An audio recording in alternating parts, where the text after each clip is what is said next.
আলুটা সেদ্ধ করে রেখেছি, ডিমটা সেদ্ধ করে নুন হলুদ মাখিয়ে রেখেছি।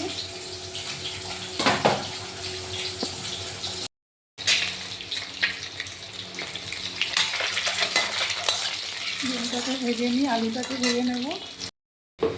পেঁয়াজ, সামান্য রসুন বাটা কুচো দিয়ে দিলাম।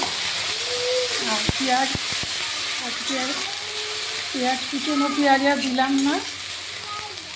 আর এখানে আছে জিরে, আদা, ধনে, হলুদ, লঙ্কা, কাঁচা লঙ্কা সব ভাজাটা দিয়ে দিচ্ছে এবারে।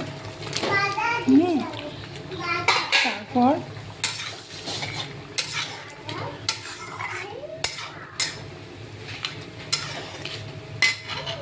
কষাটা কমপ্লিট হয়ে গেল, দেখুন।